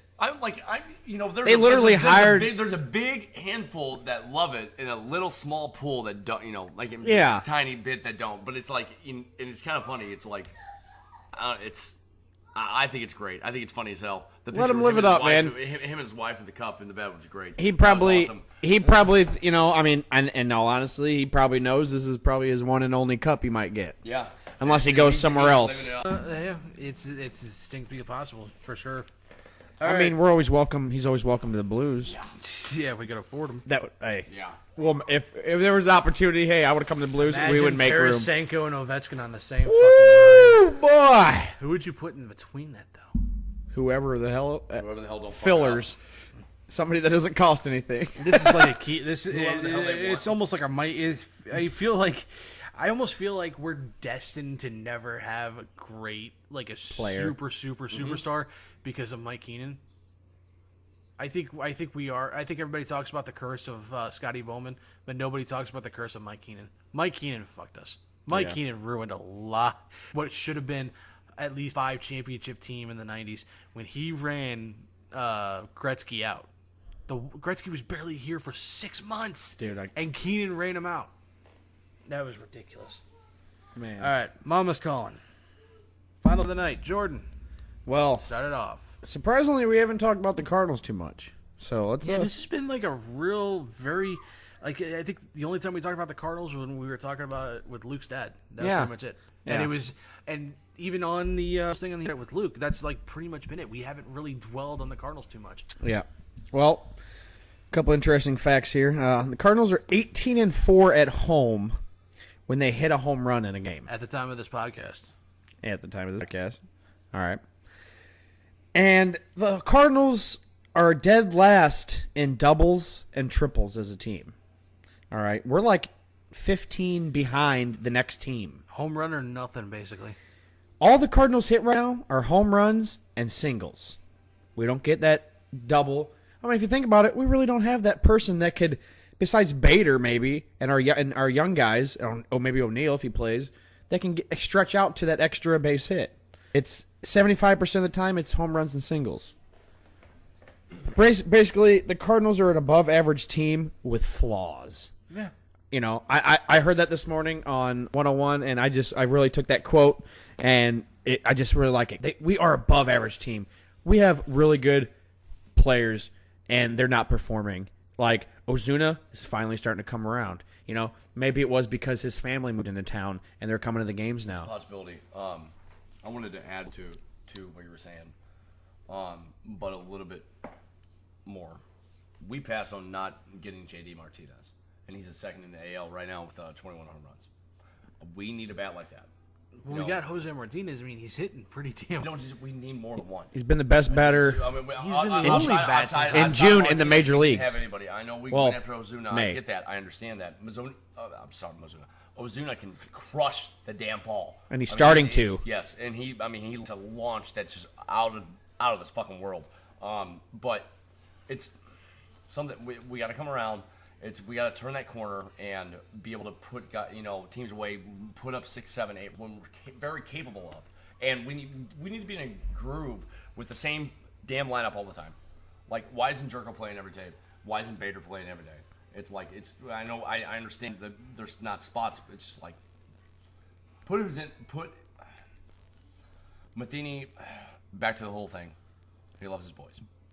He picks people and he just does them. And Fowler is one of his boys. Now, give credit, though. Fowler Lately, fails, Matheny fails. Matheny has been doing the right thing.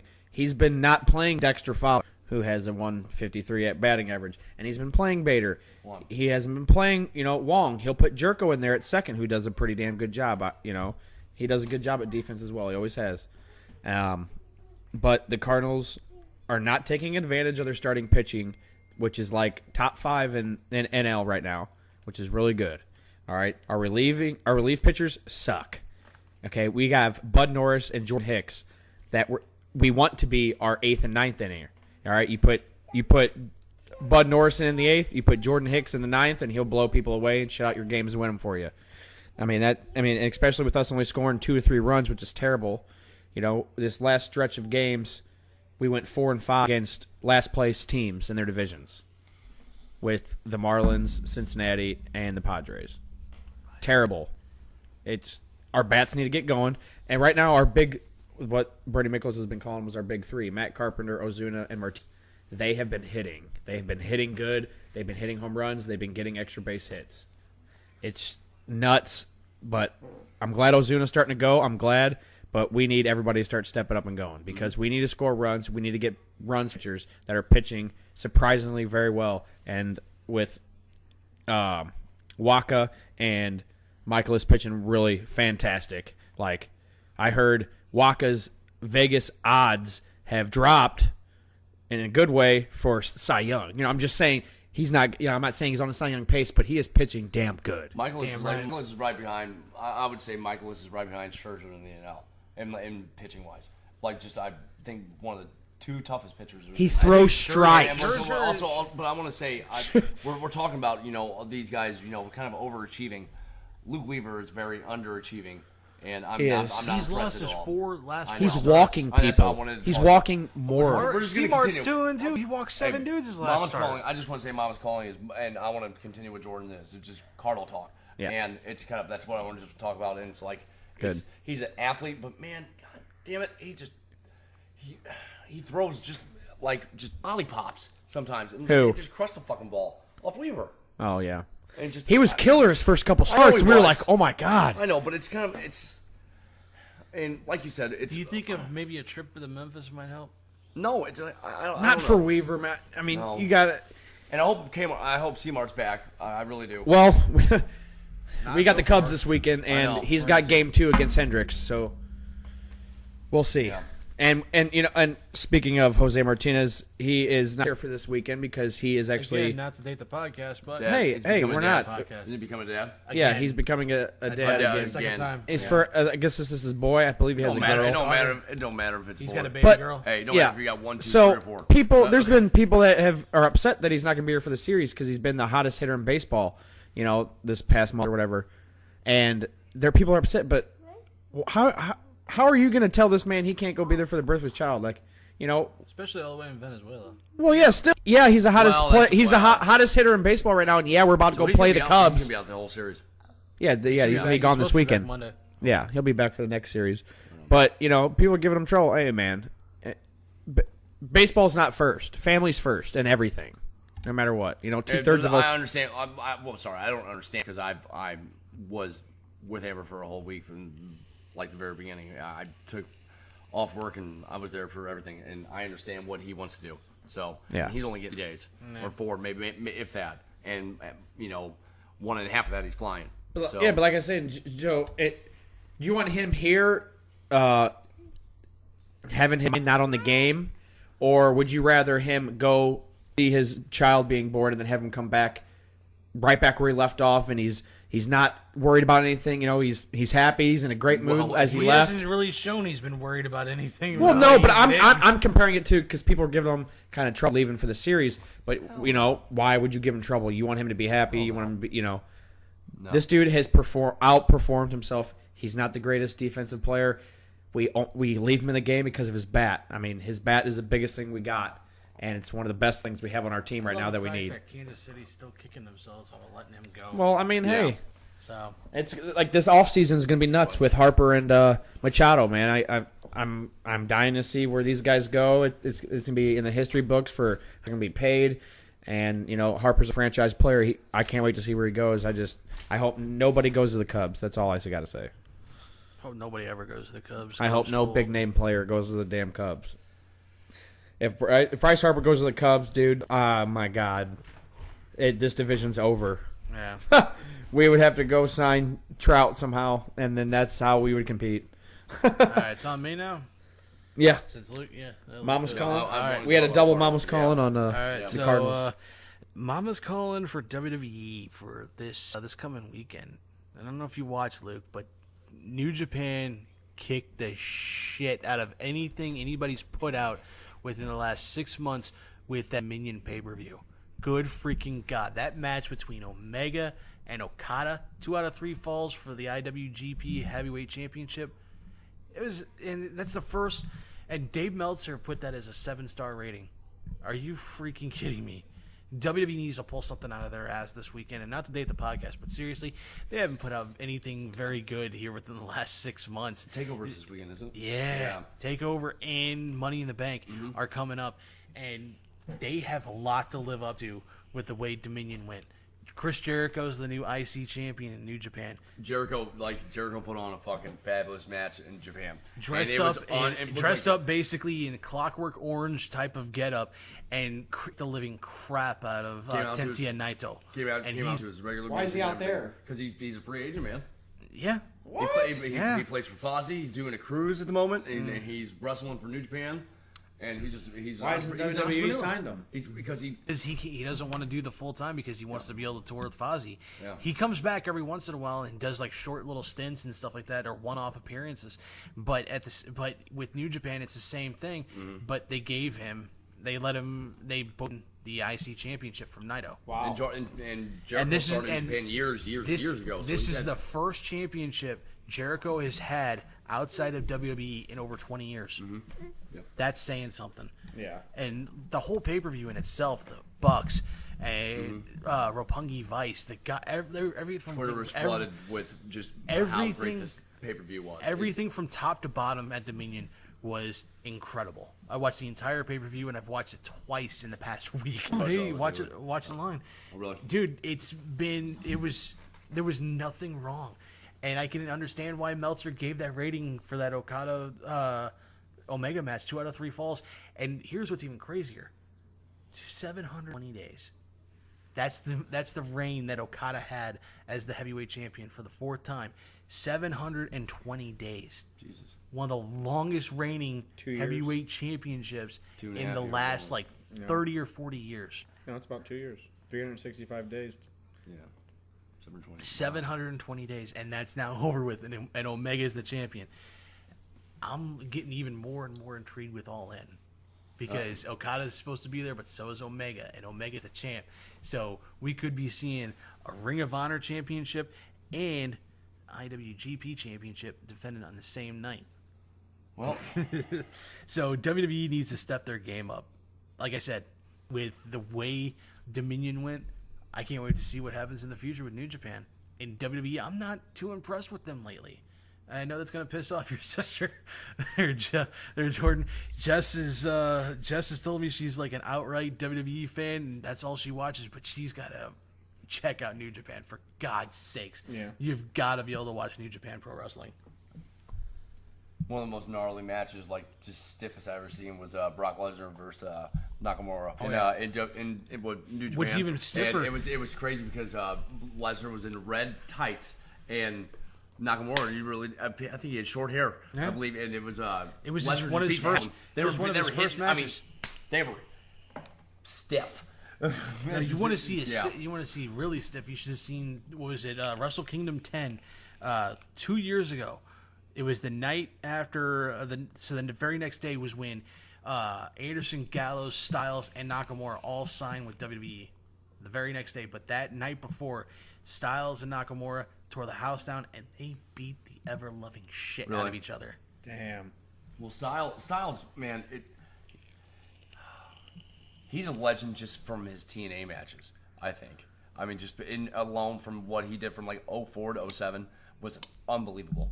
I remember watching it on FSN. It was like the tunnel, that was like just some of his matches. And I mean, he was just ahead of his time. They were coming out of like both sides of Yes, the yeah. arena and shit And like that. I used to love him and Pete. It was poorly produced. It was poorly written, but Except for the talent in the ring. The matches, they had some of the best matches during that time. Some of the talent. Dude, Petey Williams is oh my God, that was one of the most innovative moves I've ever seen in my life. Canadian Destroyer. Jesus Christ! It was It was a flip pile driver. A front flip pile driver. You flip over. You got him like this, and then you flip and you're throwing him down as you go. We get done with this, I'll show you. Yes. I'll show you what we're talking about. All right, so I think that's going to do it for this week. We don't have Derek here. This is a tweet damn it. too we've missed with Derek, so hopefully he will be back next week. Which I got something. I was hoping Derek was here tonight because I had a little something to throw at him. His soon-to-be wife messaged me the other day and was like, "Hey, Derek That's sucks. not creepy at all. Derek sucks at this so much." He's like, "So I need to ask you your wife's name for our wedding invites." So Derek forgot my wife's name. It's okay. We don't talk about our wives a lot. But I told him I was going to give him some shit about it. But yeah, I thought that was pretty funny. Thanks for having us at the house again, Yes, Luke. thank you. Or should we should actually thank Amber. Yes, So that's fine. Sorry for interrupting you so much, Pat. Asshole. You had to come tonight. you're the asshole. No. Dun, dun, dun. All right. All right, we're out of here. And we are The Sandlot Crew.